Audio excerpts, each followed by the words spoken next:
कि अभी बड़ी खबर यही सामने आई कि ईरान ने साफ तौर पर कह दिया कि हम चुप नहीं बैठेंगे, आप हमला करेंगे, आप अगर आगे आकर हिमाकत दिखाएंगे तो हम भी मुंह तोड़ जवाब देने के लिए तैयार हैं। क्या समझा जाए सर, जिस चीज का हम जिक्र कर रहे हैं ये वाकई क्या टेम्परेरी है सीज फायर? ट्रंप की देखिए बातों का कोई भी महत्व नहीं है क्या? देखिए कोई भी टेम्परेरी सीज फायर के दो पहलू होते हैं। हम्म। एक तो अगर दोनों पक्ष सच्चे दिल सच्चे हम्म। ईमान के साथ इस जी। प्रक्रिया में आगे बढ़ते हैं तो ये एक परमानेंट सीज फायर की तरफ पहला कदम होता है। दूसरा पहलू ये है कि दोनों जो वार में झुके हुए देश हैं या तीनों देश इजराइल, अमेरिका और जी। ईरान हम्म। टेम्परेरी सीज फायर इसलिए करते हैं अगर वो आगे युद्ध को ले जाना चाहते हैं, जिससे वो अपनी वस्तु स्थिति को समझें, अपनी स्ट्रेटजी को फिर रीअलाइन करें और हम्म। फिर ज्यादा जोर से प्रहार किया जाए जिससे दुश्मन को ज्यादा क्षति पहुंचे या हम अपने युद्ध के उद्देश्यों को प्राप्त करने के लिए और तेजी से आगे बढ़े। तो इस पहलू को भी नकारा नहीं जा सकता। हम्म। अगर ईरान ने ये स्टेटमेंट दिया है कि कोई भी अमेरिका हिमाकत करता है तो हम्म। हम पूरी तरह से उसका बदला देने के लिए, रिटेलिएशन के लिए पूरी तरह तैयार हैं। हमारे सारे असैलियत, सारी मिसाइल, सारे ड्रोन अब पोजिशन है और हम तुरंत ट्रिगर दबा सकते हैं। ये इस तरफ इंगित करता है कि अमेरिका कोई गलती इस सीज फायर की आड़ में रीऑर्गेनाइज करके कोई बड़ा हमला प्लान करने की कोशिश ना करे, क्योंकि इस स्टेटमेंट का एक मतलब ये भी है जी। कोई ना कोई इंटेलिजेंस रिपोर्ट, कोई ना कोई इनपुट ईरान के पास पहुंचा है कि अमेरिका रीऑर्गेनाइज कर रहा है। अमेरिका किसी पर्टिकुलर, चाहे तो खार की तरफ या उनके एटॉमिक रिएक्टर की तरफ या एटॉमिक इनरेंज पे या मिसाइल प्रोडक्शन साइट पे बड़े हमले की तैयारी कर रहा है। तो वो उसको चेतावनी दे रहा है कि हम तुम्हारी गतिविधियों को मॉनिटर कर रहे हैं, अगर तुम ऐसी गलती करते हो तो हम भी उसका प्रत्युत्तर देने के लिए पूरी तरह तैयार हैं। तो सर और इस इसकी तरीके के जरूरत क्या थी स्टेटमेंट सर? मैं आपसे ये भी समझना चाहूंगी कि ठीक है, अमेरिका की तरफ से, ईरान की तरफ से सीज फायर के बाद अभी भी लगातार एक एक ट्वीट सामने आ रहे हैं, अभी भी आंख दिखाते हुए दोनों देश जो है एक दूसरे को नजर आ रहे हैं, तो इसकी जरूरत क्या पड़ी? युद्ध चल ही रहा था, 40 दिन से चल ही रहा था, आगे भी चलता, ये सीज फायर का ड्रामा करने की आखिरकार नौबत क्यों आई? इसके देखिए पीछे की वजह देखिए क्या मानते हैं सर आप? देखिए मैडम, एक बात और होती है हम्म। कि ये स्टेटमेंट प्रीफेस, रेफरेंस, फॉरवर्ड का काम करते हैं दोनों पक्षों से। मतलब कि जब वार्ता होगी तो उस वक्त जब सिटिंग अक्रॉस द टेबल होगी, आप जी। मान के चलिए एक पक्ष अगर बहुत कमजोर पोजीशन पे है तो वो दूसरे पक्ष की सारी डिमांड्स को एक्सेप्ट कर लेगा। ये कोई भी बच्चा समझेगा इस बात को। तो दोनों पक्ष ये बताना चाहेंगे हम युद्ध में, वर्तमान युद्ध में बहुत मजबूत स्थिति में है, कुछ आप छोड़िए कुछ हम छोड़े, दोनों बराबर के लेवल पे होंगे। और अगर एक पक्ष ये देखा जाए युद्ध में या एवन स्टेटमेंट के मामले में कि कमजोर पड़ रहा है तो वो वार्ता की टेबल पे भी कमजोर हो जाएगा। इसलिए इस तरीके के वक्तव्य देना और बोलना अवश्यंभावी है। वो दोनों तरफ से इस तरीके के स्टेटमेंट आते आएंगे। इन स्टेटमेंट का कोई औचित्य नहीं है जब तक दोनों पक्षों की तरफ से कोई बड़ी गलती ना करे। जैसे ही कोई बड़ी गलती हुई ये टेम्परेरी सीज फायर डिरेल हो जाएगा। अगर बड़े हमले, और ये भी मान के चलिए ऐसा नहीं होता है कि हमने टेम्परेरी सीज फायर कर दिया तो अगले मिनट से कोई भी गोला एक दूसरे की तरफ नहीं फेंका जाएगा और सारे सैनिक अपनी बैरक में चले जाएंगे, सारे मिसाइल डिसआर्म हो जाएंगी, सारे जहाजों से जो बम लदे हटा दिए जाएंगे। ऐसा नहीं होता है। ये दोनों वार रेडी कंडीशन में तैयार रहेंगे और बातें साथ साथ चलेंगी। बातों को दोनों समान लेवल पे रखने के लिए इस तरीके के वक्तव्य आप निश्चित मानिए आते रहेंगे। तो यानी सर आपका कहने का मतलब ये है कि दोनों देशों की तरफ से जो ये 2 सप्ताह का सीज फायर हुआ है, एक दूसरे को समझने के लिए, परखने के लिए, फिर आगे आके लड़ने के लिए। ठीक है सर, इसी से जुड़ा मेरा एक सवाल आपसे और है, इससे हासिल ट्रंप को क्या हुआ? ट्रंप इससे पहले भी कई बार बयान दे चुके, उन्होंने कहा ईरान का ऐसा हसल करेंगे कि दुनिया के लिए एक जो है मैसेज जाएगा, एक संदेश जाएगा। और साथ ही साथ नाटो देशों से भी उन्होंने दुश्मनी ले ली, उन्होंने कहा याद रखा जाएगा, जो हमारे साथ नहीं रहा भविष्य में उनका भी हिसाब होगा। तो ईरान से तो लड़ नहीं पाए और देशों को भी धमकी दे रहे हैं ट्रंप। मैडम, जी प्रेसिडेंट ट्रम्प पे अपने देशवासियों का, अपनी सीनेट का, जी। विश्व के तमाम नेताओं का, विश्व की तमाम जनसंख्या का एक बहुत बड़ा दबाव था कि जल्दी से जल्दी इस युद्ध को समाप्त किया जाए। जी अब वो ये पहल दिखलाने की कोशिश कर रहे हैं कि हम भी सहमत हो रहे हैं कि युद्ध समाप्त किया जाए।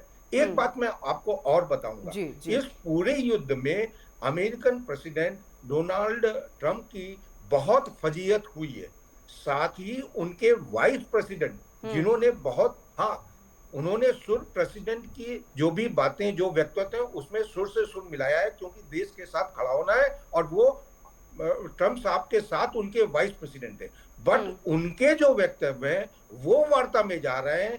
खुदा न खास्ता अगर ये वार्ता सफल हो जाती है और परमानेंट सीज फायर में रिजल्ट हो जाती है, तो हमारे वाइस प्रेसिडेंट साहब एक हीरो बन के निकलेंगे और ट्रम्प साहब एक विलन बन के निकलेंगे। ट्रम्प की ये मजबूरी थी कि ये सीज फायर की तरफ कदम बढ़ाया जाए। बहुत समय से वो कहते आ रहे हैं कि ईरान के लोग मुझसे अप्रोच कर रहे हैं, आप देखते होंगे मीडिया में आ रहा था, लेकिन वो कुछ भी सही नहीं था। हाँ, वो कई बार कहते हुए नजर आए कि ईरान की तरफ से कहा जा रहा है कि आप सीज फायर कर लीजिए, युद्ध विराम कर लीजिए, लेकिन हम नहीं मान रहे, क्योंकि हम जो एक दुनिया को संदेश देंगे कि हमने ईरान का कैसा हसल किया, वो कहते हुए नजर आए थे सर।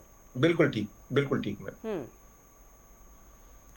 ठीक है सर, मैं लौटूंगी आपके पास। सर हमारे साथ अजय चतुर्वेदी भी जुड़े हुए हैं। अजय जी, अब इसका असर जो है दुनिया ने देख लिया कि किस तरह तबाही जो है चारों तरफ रही, किस तरह हाहाकार जो है कई देशों में इसके युद्ध के वजह से फैलने को देखने को मिला है। अजय जी, मेरा सवाल आपसे ये भी है कि अब ईरान में सीज फायर को लेकर जश्न मनाया जा रहा है, और अगर भारत का जिक्र करें तो प्रियंका गांधी वाड्रा ने भी ईरान को बधाई दी है। नहीं, तो भारत तो देखिए युद्ध रोकने के लिए बहुत दिन से कह रहा था दोनों पक्षों को बात करना चाहिए।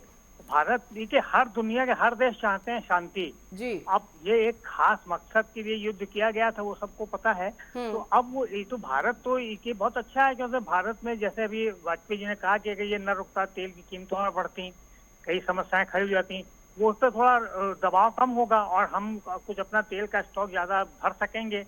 दूसरी बात ये है कि इसकी राजनीतिक प्रभाव अगर आप देखेंगे तो एक तरह से भारत की, एक तरह से हम तो इसको कहेंगे भारत की बात मानी गई कि बातचीत की जरिए ही एक युद्ध रुक सकता है। तो भारत बातचीत पे जोर देता है और जोर अभी भी दे रहा है। तो अभी आप ये इसलिए राजनीतिक रूप से या रणनीतिक रूप से भी हम इसमें कहीं अपने को लूजर नहीं मानते। हमारा स्थिति जो पहले स्टैंड है वो आज भी स्टैंड बना हुआ है, तो भारत उस पर अपना कायम है। और भारत आज भी उसको अमेरिका को और इनको यही दबाव डाल रहा है कि हम, आप लोग बातचीत करिए और स्टेबल पाइए, और उसके बाद जो उसको परमानेंट सोल्यूशन निकालिए। परमानेंट सोल्यूशन निकल जाएगा, सबको लाभ मिलना है। ठीक है, ठीक है। अजय सर, मेरा एक सवाल आपसे ये भी है कि अब ईरान जो है लेबनान को सीज फायर में शामिल करने की मांग भी कर रहा है। एक तरफ तो सीज फायर का ढिढोरा जो है वो ट्रम्प पीट रहे हैं, लेकिन अब लेबनान को भी शामिल करने के लिए सीज फायर में ईरान कह रहा है। सर देखिए, ऐसा पश्चिम एशिया में ईरान एक ताकत बन को भरना चाहता था आज से नहीं, कई सालों से। उसने सब लोग पाले हुए, हमास और ये लेबनान में हिजबुल्लाह पाले हुए थे। तो वो तो चाहेगा कि ये लोग हमारे बातचीत में इनको प्रश्रय मिले। तो वो तो उस अपने ताकत के नजरिए से देख रहा है कि हमें इसमें क्या लाभ मिलना, भविष्य की रणनीति अपनी तय कर रहा है। अब ये दिक्कत है, अब दिक्कत ये है कि इसको दूसरा पक्ष कितना मानता है, और यही कुछ मुद्दे हैं विवादास्पद जिन पे कोई सहमति नहीं बनेगी। अंत में युद्ध फाइनल स्टेज पे जाएगा। अब इसमें कितना समय लगेगा ये देखना पड़ेगा हम लोगों को। बिल्कुल बिल्कुल सर, ये देखना होगा कि इसमें कितना समय लगेगा। लौटूंगे मैं आपके पास। जीपी सर का एक बार फिर से मैं रुख करना चाहूंगी। जीपी सर, अब ट्रंप के तरफ से, व्हाइट हाउस के भी तरफ से एक बयान सामने आया जिसपे अब ये कहा जा रहा है कि ट्रंप ने स्टेट ऑफ हॉर्मोज को खोलने के लिए ईरान को मजबूर कर दिया। अब साफ तौर पर कह दिया है कि 2 सप्ताह तक पूरी तरह से स्टेट ऑफ हॉर्मोज को आप खोल के रखिए ताकि व्यापार में किसी भी तरह की दिक्कत ना हो। और इससे पहले तो ट्रंप ने कहा था कि जरूरत ही क्या है स्टेट ऑफ हॉर्मोज का, जिसे तेल चाहिए वो हमसे खरीदे। लौटूंगी सर मैं आपके पास। एक बड़ी खबर सामने आ रही है मिडिल ईस्ट को लेकर, बड़ी बैठक। ये बड़ी खबर, पश्चिमी हालात पर रक्षा मंत्री ने ये बैठक बुलाई है। राजनाथ सिंह की अध्यक्षता में ये बड़ी बैठक होगी। ग्रुप ऑफ मिनिस्टर की दोपहर 3 बजे ये बैठक होनी है। दोपहर 3 बजे कर्तव्य भवन में ये बैठक होगी। ये बड़ी जानकारी निकलकर सामने आ रही है। मिडिल ईस्ट को लेकर बड़ी बैठक आज होने वाली है। रक्षा मंत्री राजनाथ सिंह ने 3 बजे ये बैठक बुलाई है। ये बड़ी जानकारी आप तक पहुंचा रहे हैं। तो दोपहर 3 बजे ये बैठक होनी है। सीज फायर के बाद देखिए आज एक बड़ी बैठक जो है वो भारत में होने जा रही है। रक्षा मंत्री राजनाथ सिंह ने ये बैठक बुलाई है। जेपी सर, पहले तो जो सवाल मैंने आपसे किया था कि पहले तो ट्रंप ने कह दिया था कि तेल हमसे खरीदिए, स्ट्रेट ऑफ हॉर्मुज के खुले ना खुले इससे कोई फर्क हमें नहीं पड़ता, लेकिन अब वो कह रहे हैं कि 2 सप्ताह तक पूरी तरह से स्ट्रेट ऑफ हॉर्मुज खोल दीजिए आप। पहले मैं वो लेबनान वाली बात आपने पूछी थी, फिर मैं स्ट्रेट ऑफ हॉर्मुज पे आऊंगा जी। ऐसा है, इजराइल के अपने स्थायित्व के लिए और अपने देशवासियों की सुरक्षा में 2 आतंकी संगठन ईरान द्वारा पोषित हमास और हिजबुल्ला बहुत तकलीफ पहुंचा रहे थे।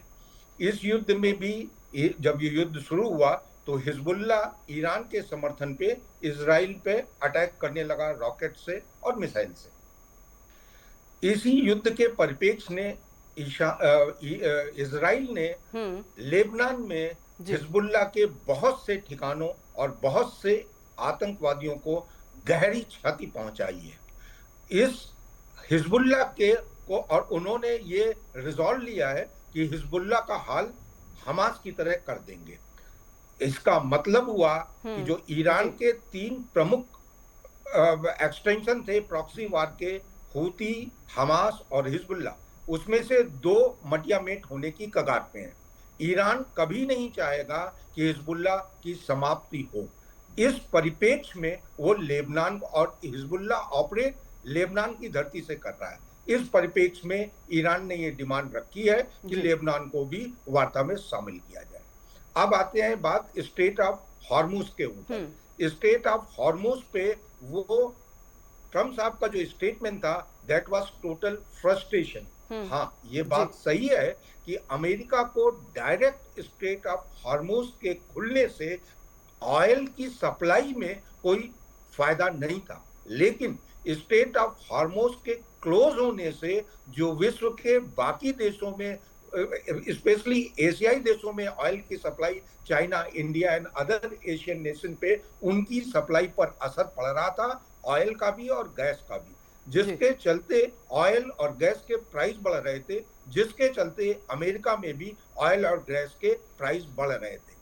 तो जो उन्होंने वो स्टेटमेंट दिया था वो आउट ऑफ फ्रस्ट्रेशन था और नाटो देशों को बताना था कि आप लोग भी मेरा सहयोग करिए। इस स्ट्रेट ऑफ हॉर्मुज को खुलने से मेरा या मेरे देश का डायरेक्ट कोई बेनिफिट नहीं है, आप लोगों को जरूर नुकसान हो रहा है, चाहे चाइना हो, चाहे बाकी एशियन कंट्रीज हो, चाहे नाटो कंट्रीज हो। अब दिल से वो चाहते हैं, और अगर स्ट्रेट ऑफ हॉर्मुज ही केवल खोल दिया तो विश्व के बहुत से लोगों, बहुत से देशों की सहानुभूति ऑटोमेटिकली ट्रम्प साहब के पास पहुंचेगी और ट्रम्प साहब अपनी खोई छवि को सुधारने में कुछ हद तक सफल होंगे विश्व के नेताओं और विश्व के बाकी देशों के परिप्रेक्ष्य में। बिल्कुल, इसलिए पहले वो ये इसका क्रेडिट जो है ट्रंप आसानी से ले लेंगे। लौटूंगे सर मैं आपके पास, और अब देखना ये भी होगा कि इसका जवाब जो है ईरान कब देता है। और यहाँ रुकेंगे एक छोटे से ब्रेक के लिए।